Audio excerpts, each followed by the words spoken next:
in 8 million, the odds of you winning the national lottery, but you still buy the ticket.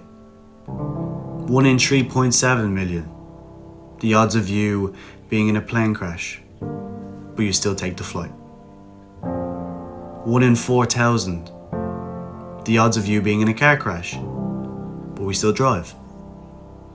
1 in 400 trillion, the odds of you actually existing, and you still sit here and question whether your life is worth living, or whether you're good enough for people, and you continue to sit there and do things that make you unhappy.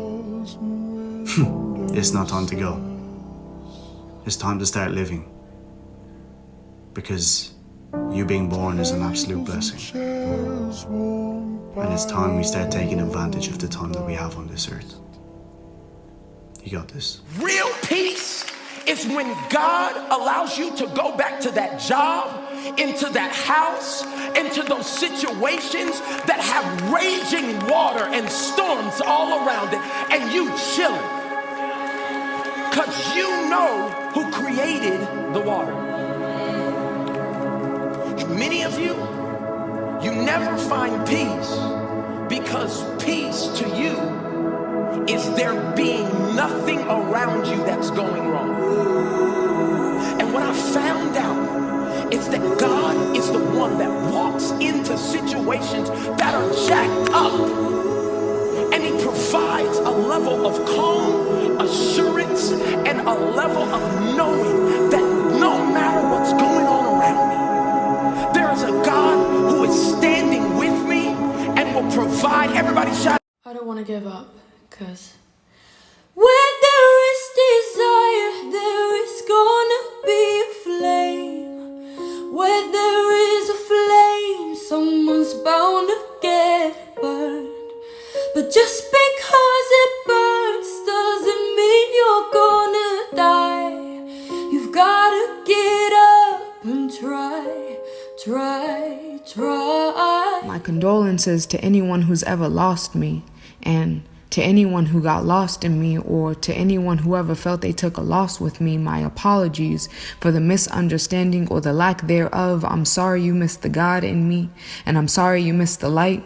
I'm sorry you forgot the way I arose like the moon night after night with the burden to forgive, eager to feed you everything. See, I'm a holy woman. I know what it's like to give life to a being without ever needing to press skin against one another. I've practiced how to hold my tongue long enough. I'm afraid I forgot to say goodbye. I'm afraid you're under the impression that I was made to please you. I was under the impression you understood me better. The truth is, I'm a superwoman, and some days I'm an angry woman, and some days I'm a crazy woman for still waiting, for still loving harder even if I'm aching, for still trusting that I'm still worth the most, for still searching for someone to understand me better.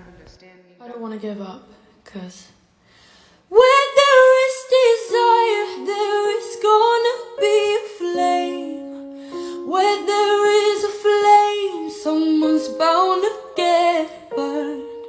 But just because it burns doesn't mean you're gonna die. You've gotta get up and try.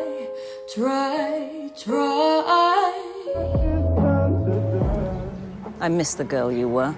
Many will. She was easier to kill. I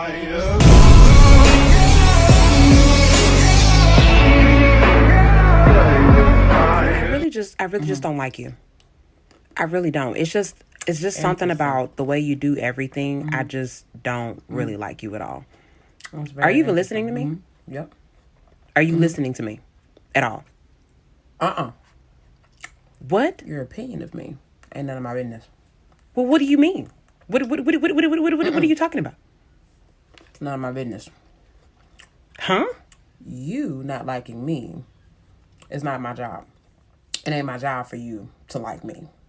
Okay? It's not my job for me to understand why you don't like me. That sounds like a personal problem. Love is not a feeling. When you're watching too many movies, I feel something. That's not love. Because let me tell you, love is what you do in spite of what you feel. Love is fighting for the good of someone else, even if they never see the value or the sacrifice that you did to get love to them. Love is what Jesus did on that cross, and love didn't feel good. He wasn't on the cross about, man, this is so refreshing. Man, the way they put that nail in there, boy, oh man. Love sometimes hurts. We don't understand the depth of the love that we are recipients of because in our minds we can't really comprehend the level of pursuit it took to get to us. This is for anybody in their 20s. If you're not in your 20s, you know, just what the hell are we doing? What are we supposed to be doing right now? I think I have the idea. In our 20s, we're supposed to be figuring it all out. I know it's stressful, especially watching all your close friends get married, have kids, or be in high-paying jobs. Think about this. A lot of us had parents growing up walking us through every moment. In high school, we had scheduled days. In college, we had a criteria that we had to pass. We've always been told how to live, and now we are able to actually live, but we were never taught that. We were never prepared for that. And so your 20s aren't to like Gary Vee it. It's not to know everything that you like and to save time and do things faster. It's time to figure out who you are and what you want in your life. So if you feel a little lost, trust me, you're not alone.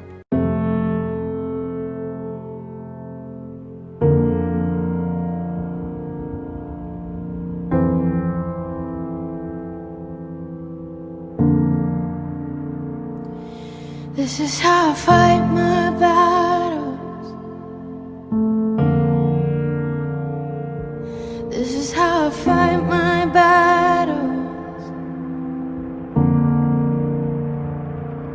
This is how I fight my battles. This is how I fight my battles.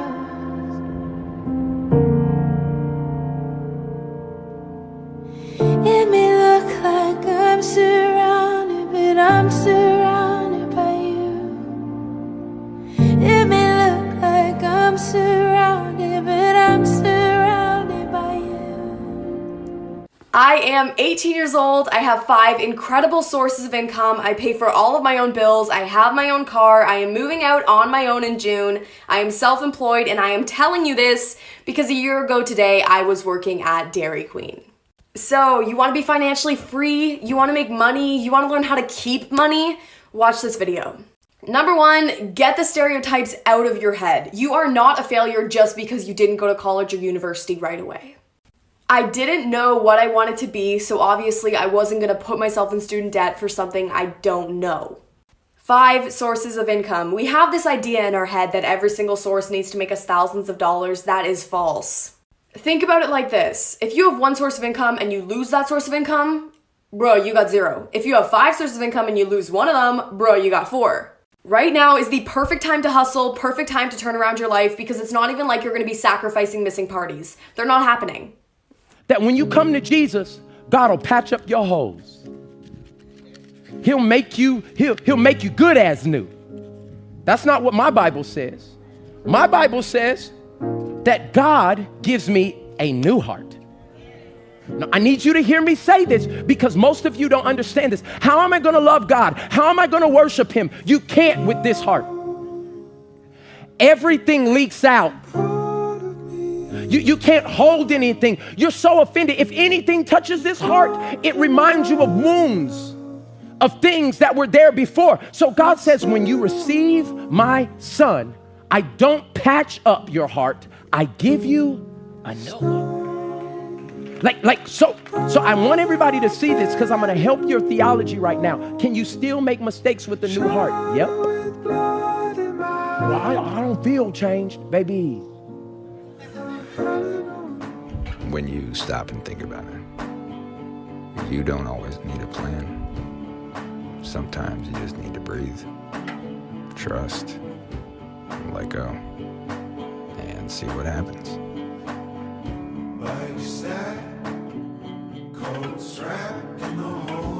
So sometimes I get comments that ask me, Helen, how are you so confident, girl? I'm gonna tell you, but you're not gonna like my answer. Now listen, there's 2 parts to confidence, in my opinion. There's the things that you can change about yourself. Then there's the things that you cannot change. So let's talk about the things that you can change, because that's what matters.